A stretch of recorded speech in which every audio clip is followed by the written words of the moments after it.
Who is that crying? Kaylee is way too excited to paint, and Amber kind of had a Carrie moment in this episode. Stick around on AfterBuzz TV because we're talking the A-List After Show, Episode 5.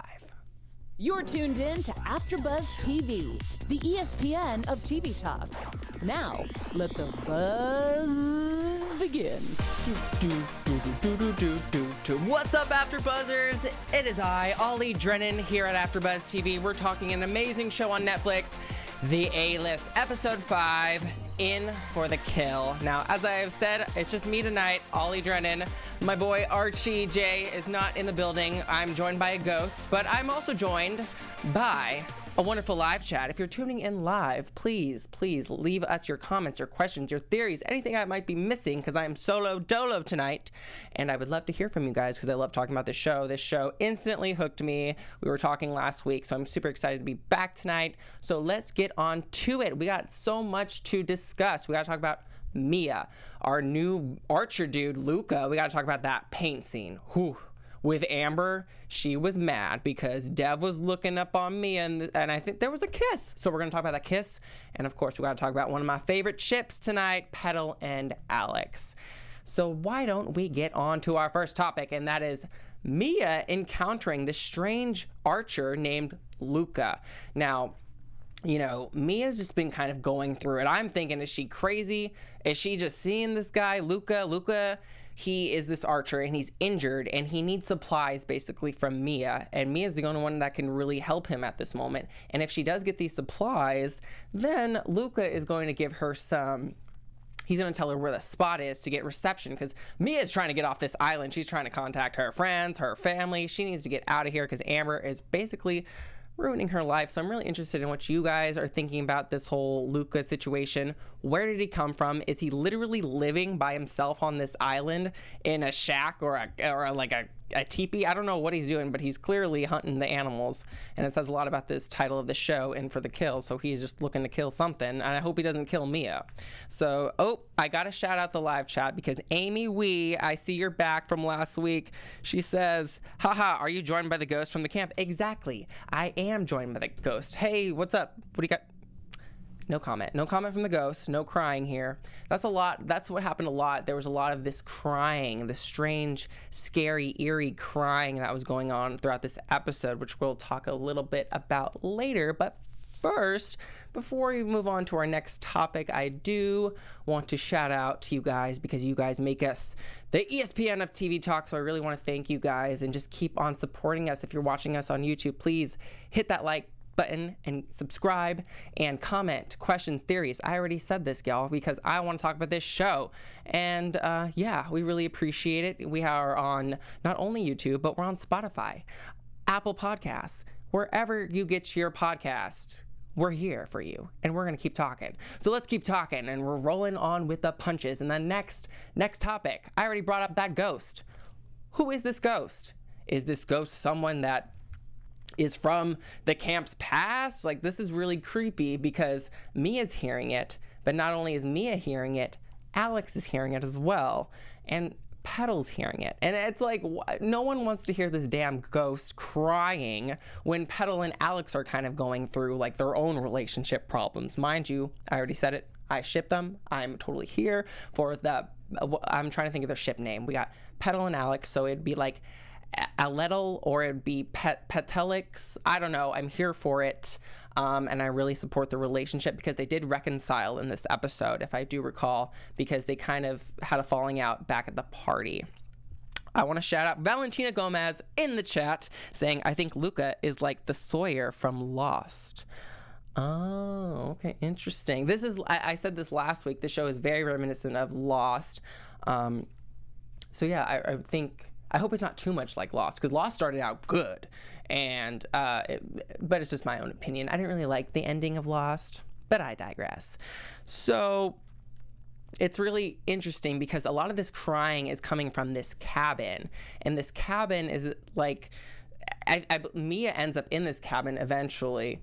And so I'm wondering, there's something spooky about this cabin. Something happened in this particular cabin where someone is crying, and I bet Amber has something to do with it. I don't know. Am I the only one? Am I the only one? I might be. So let me know what you think of this cabin. Let me know what you think of the crying and whatnot. And why is it only that Mia, Alex, and Petal can hear this crying? It's really confusing. Mind you, the campers were... Alex was really mad in this episode because the campers, our favorite camp counselors, kind of gave them, forced manual labor of painting the camp. They really just said, we're going to paint the camp. And I'm like, okay, are we painting a mural? Are we painting a wall? No. Mags literally just said, we're painting the camp. And my girl Kaylee with her bob was just way too excited. And everyone else was just kind of like, oh God. And I would have been just like Alex, not ready to paint, because you got to give me like a wall. Don't just say paint the camp. That's a little bit too much, Mags. So why don't we get on to our next topic, which is, okay, this is kind of deep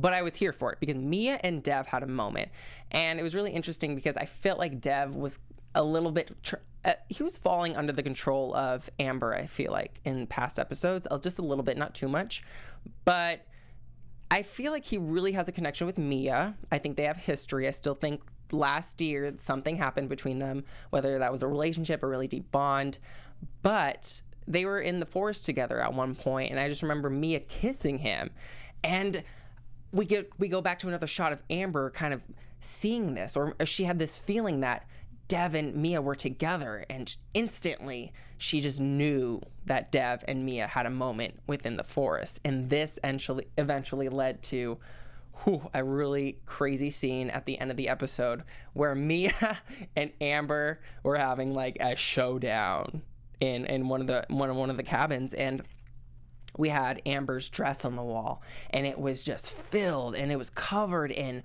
not blood. I keep thinking, I want to say blood. It was not blood, but it was red paint. It looked like blood. And everyone all of a sudden immediately thinks Mia did this to Amber's dress. And it didn't stop there, y'all. Y'all saw this episode. Mia, air quotes, tossed red paint onto Amber. And everyone automatically thought Amber was not attacked. Everyone thought that Mia threw the paint on Amber. And that's not what happened. Amber did all of this because of her crazy mind control influencer powers that everyone is just susceptible to. So I can finally say that word. I'm so happy I can finally say it's susceptible. So let me check the live chat before we move on. And you guys got to tell me about that scene, because that scene, like I said, was so reminiscent of Carrie from Stephen King, starring Sissy Spacek. And then we had Chloe Grace Moretz, do the remake, which was not good. But anyway, that's totally what it gave me, this at the end of the episode. And also, I don't know if you guys are catching it, but this some of these episodes that I've been watching are very reminiscent of Alice in Wonderland. So I love that it's kind of getting like all these different mystery, whimsical, and also horror elements that are so influential. And I just get giddy because I love all that stuff. I love horror so much. So checking out the chat, Apple Bear says Petalix, so that's their ship name. So thank you, Apple Bear, for officiating the official ship name for Petal and Alex, Petalix. I love it. And then Amy Wee says, I thought that cabin was Amber's walk-in closet. I love it. That probably was her closet. I feel like Amber would have that whole cabin would basically be, she looks like she would have that size closet. And I mean, more power to her. And then Valentina says that paint scene was dramatic AF, and the aftermath was like a scary scene from The Handmaid's Tale. Oh my gosh. See, there's another reference that people are seeing, and I'm totally here for it. So yes, and of course, that's how the episode ends. It ends on this cliffhanger of everyone just belittling and yelling and just saying all these horrible things to Mia. How can you do this? When really Mia is not guilty at all. Amber did this because of her crazy mind control powers. So I have to start thinking about my predictions, and you guys got to start thinking about your predictions as well. But before that, we got to move on to our special segment of the week, and that is called MVC. And you already know what this means. This is an acronym. It stands for Most Valuable Camper of the Week. So who do you guys think was the most valuable camper this week? If I gotta say, honestly, this is a good one. I feel like a lot of people stood out in this episode. I love seeing Mia really go in and help Luca get the supplies. But I also like Luca, how he eventually he kind of helped Mia a little bit, and I feel like he showed a potential companion to Mia, hopefully in the future. But I also just love seeing Alex kind of play this skeptic role. But despite being a skeptic, she kind of she's like open-minded despite being a skeptic. So I like that. So I really don't know who my MBC of this week, but I think I'm going to have to go with Mia just because I liked how Mia really took control of this episode up until the end, where everyone thought that she destroyed Amber's dress and, attacked her basically. So let me know your predictions and what else you thought. But before we get to our predictions, we got to get to some news. AfterBuzz TV News. Now, I really want to give some love to the amazing, talented actor who portrays our evil Queen Amber, Ellie Duckles.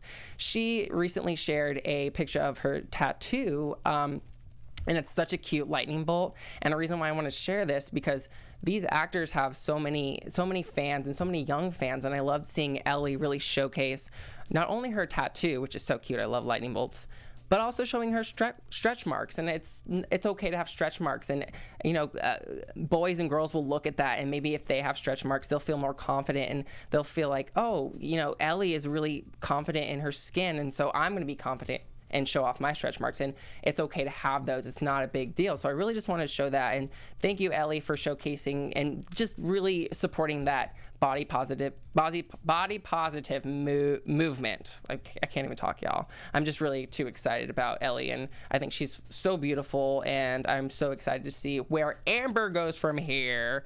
And like I said, I'm digging that tattoo. I kind of want to get one now.